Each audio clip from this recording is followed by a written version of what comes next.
ये देश मेरा है और यहाँ अंग्रेजों का कानून नहीं चलेगा। शांत हो जाइए दोस्तों। बहुत साल शांत रहिए दरबारी। When Subhash Chandra Bose said in Singapore, तुम मुझे खून दो मैं तुम्हें आजादी दूंगा. What was he talking? Some small contingent of Indian soldiers who have joined the INA, some of them are not even fully trained in some of this thing. The mighty British Empire, which is almost at this thing of winning the Second World War, was in alliance with the entire this thing of from United States to all the right and things like that, etc. He was challenging and he said that he was going to attack India. But he did attack. He did reach the Imphal. He was able to get to this thing of the Dimapur. And when Prime Minister Attlee was told, and he came to this thing and he was staying with the Chief Justice at that time, he said, why did you leave India? After all, you had won the Second World War. Gandhi had almost got this thing on that, this thing like that. The worst was over. The Quit India movement had flopped in 1942. What was such much a tearing hurry in 47 that you said that, no, we have to go immediately? He said it was not that. It was the spark that Bose had created among the soldiers of the Indian Army.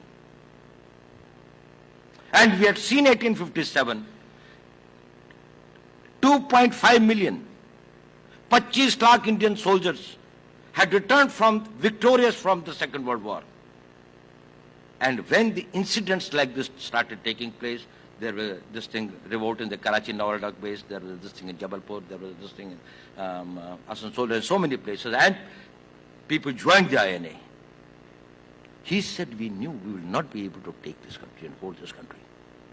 It was the threat of Subhash Bose, the rising of Indian nationalism,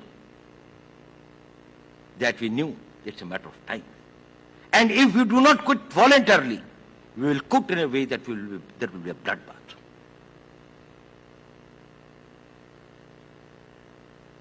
So they believe in themselves. When he says, "Tum mujhe khoon do, main tumhe azadi dunga," do you know how much of a blood he gave? It is the sole example in the annals of warfare where 2/3 attrition took place in the Indian National Army. 2/3 people died of their entire strength of 60,000.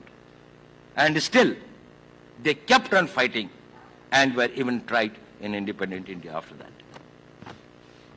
And the government never rehabilitated this thing or integrated them into the Indian Army. When people followed Subhash Chandra Bose, it is because those people of the Indian National Army trusted him. ये आदमी हमें आजादी दिलाएगा. Because he trusted them, they died for him. Because they died for him, India got independence. It is that Britishers understood that a revolt in the Indian Army is something that they will not be able to handle.